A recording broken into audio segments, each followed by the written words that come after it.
Assalamualaikum warahmatullahi wabarakatuh. Perkenalkan, nama saya Lucy Indriani dengan NIM 23821200040 dari kelas 3B jurusan Ekonomi Syariah Fakultas Ekonomi dan Bisnis Islam. Di sini saya akan membuat video yang akan diajukan untuk memenuhi tugas mata kuliah Usul Fikih dan Qawaid Fikih, diampu oleh dosen yang terhormat Bapak Haji Otong Bustomi LCMAG. Baik, langsung saja saya akan memaparkan materi tentang kaidah usuliyah. Pengertian kaidah usuliyah.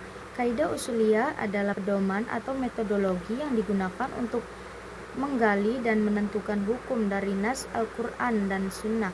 Kata kaidah dalam bahasa Arab berarti patokan atau pedoman, sedangkan usuliyah berasal dari al-asal yang berarti dasar atau pokok.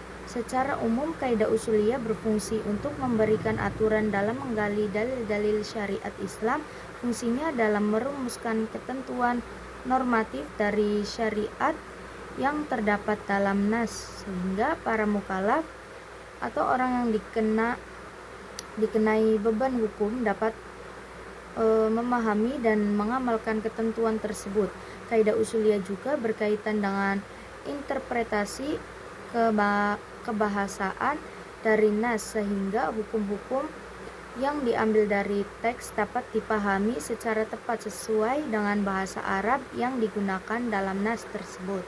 Selanjutnya, jenis-jenis kaidah usuliyah.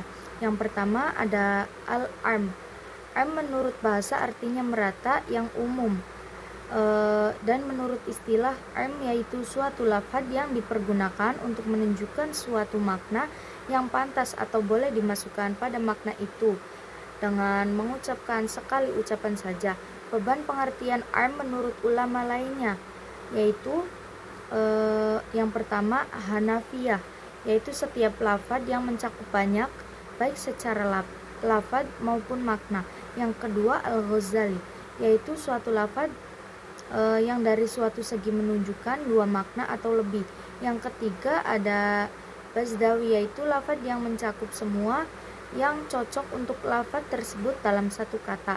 Yang keempat menurut Audah dari kalangan ulama Hambali, yaitu suatu lafaz yang mengumumi dua hal atau lebih. Selanjutnya yaitu ada al-has.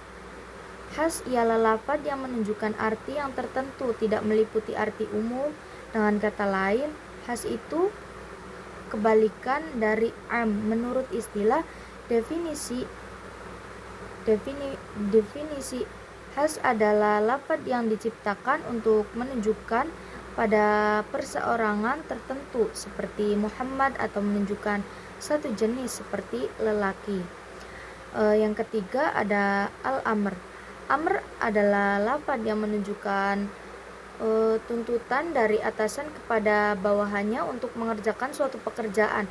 Amr menurut bahasa berarti perintah, sedangkan menurut istilah amr adalah perbuatan meminta kerja dan yang lebih tinggi tingkatannya kepada yang lebih rendah tingkatannya, atau dapat didefinisikan suatu tertentu atau perintah untuk melakukan sesuatu dari pihak yang lebih tinggi kedudukannya kepada pihak yang lebih rendah kedudukannya.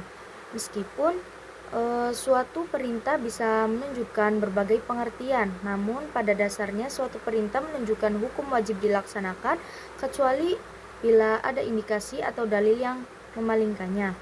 Yang keempat ada an-nahi.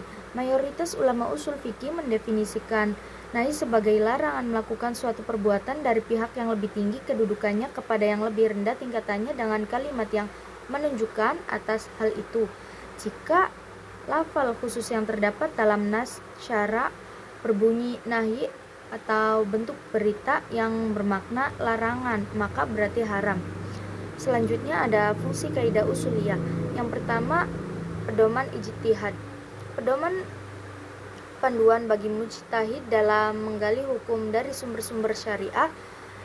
Yang kedua, memahami teks syariah, membantu ulama menafsirkan teks Al-Quran dan Sunnah dengan benar. Yang ketiga, mengatasi ketidakjelasan dalil, yaitu menyediakan aturan untuk menafsirkan dalil yang ambigu atau tidak jelas. Yang keempat, memastikan konsisten hukum, yaitu menjaga konsistensi dalam proses pengembalian hukum agar hasilnya seragam. Dan yang kelima, mengembangkan hukum Islam, yaitu membantu mengembangkan hukum Islam untuk menghadapi isu-isu baru tanpa melanggar prinsip syariah. Selanjutnya yaitu perbedaan antara kaidah usuliyah dan kaidah fikih. Yang pertama, kaidah usuliyah. Kaidah-kaidah usuliyah disebut juga kaidah istinbatiyah atau kaidah lughawiyah. Disebut kaidah istinbatiyah karena kaidah-kaidah tersebut dipergunakan dalam rangka mengistinbatkan hukum-hukum syara dari dalil-dalil yang terinci.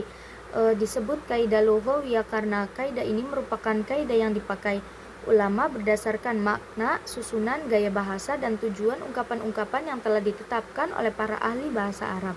Setelah diadakan penelitian-penelitian yang bersumber dan kesusastraan Arab, kaidah usuliyah digunakan untuk memahami nas-nas syariah dan hukum-hukum yang terkandung dalam nas-nas tersebut. Selanjutnya yaitu kaidah fikih. Kaidah fikih adalah kaidah hukum yang bersifat kulliyah atau bersifat umum yang dipetik dari dalil-dalil kulli dan dari maksud-maksud syara dalam meletakkan mukallaf di bawah beban dan dari memahamkan rahasia-rahasia tasri dan hikmah-hikmahnya. Rahasia tasyri adalah ilmu yang menerangkan bahwa syara memperhatikan pelaksanaan hukum bagi mukallaf, kemaslahatan hamba, dan menerangkan bahwa tujuan menetapkan aturan-aturan ialah untuk memelihara agama, jiwa, akal, keturunan, dan harta. Kaidah-kaidah fikih dijadikan rujukan atau tempat kembali seorang hakim dalam keputusannya, rujukan seorang mufti dalam fatwanya, dan merujukan seorang mukallaf untuk mengetahui hukum syariat dalam ucapan dan perbuatannya. Jadi, kaidah usuliyah berfokus pada metodologi pengembalian hukum, sedangkan kaidah fikih berfokus pada penerapan hukum dalam situasi praktis. Mungkin itu saja yang bisa saya sampaikan. Kurang dan kurangnya mohon maaf. Wabillahi taufiq wal hidayah. Wassalamualaikum warahmatullahi wabarakatuh.